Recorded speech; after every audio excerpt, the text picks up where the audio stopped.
మానసకు చైతన్యకు లగ్గం చేద్దామని చిన్నప్పుడే పేరు పెట్టుకున్నాం కదా, లగ్గం చేద్దామే.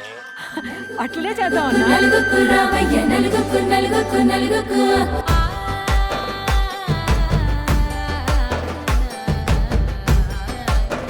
ఏం సదన్నా బిడ్డపల్లి జోర్దారు చేస్తున్నావట, ఏం చేస్తాడంటే అల్లుడు? పెద్ద సాఫ్ట్వేర్ ఇంజనీరు, నెలకి 2 లక్షల జీతం. పెళ్ళైతేనే మన బిడ్డను తీసుకుని అమెరికాకి. మానస ఎట్లనో? బాగున్నాను. ఏంటి సడన్ గా?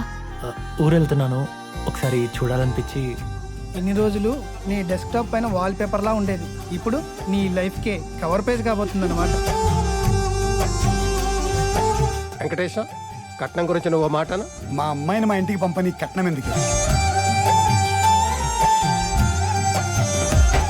హాయ్ ఫ్రెండ్స్, మా చేతికన్నా లగ్గం చూస్తాను కదా. ఇగో ఇవాళ పెళ్లి బట్టల కోసం షాపింగ్ వచ్చినాం. నాదెప్పుడైతుందో ఏమో లగ్గం. ఆగు, తిరుపతి మంచిగున్నావా? అసలు దుబాయ్ లో ఉన్నా కాబట్టి సరిపోయింది, కానీ లేకపోతే ఒక్కళ్ళు వెనక నుంచి పట్టుకోరు. రోతోడా ఒట్టు పెట్టాకాడికి చాలు గాని అసలు కట్నం సంగతి ఏంది? మళ్ళా పెళ్లి చేసి దూరంగా పంపించేసి భారం దింపేసుకుంటావా నాన్న?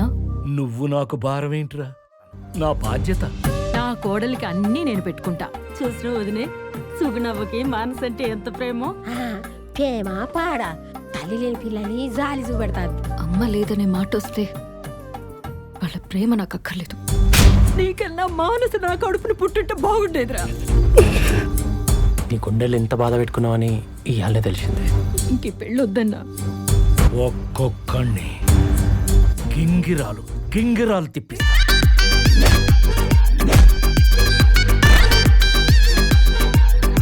ఏం చేసినావురా? మనం ఎందుకు కొట్టినావు? వాడిని కొట్టిందే ఈ పెళ్ళి ఆపడానికి రా.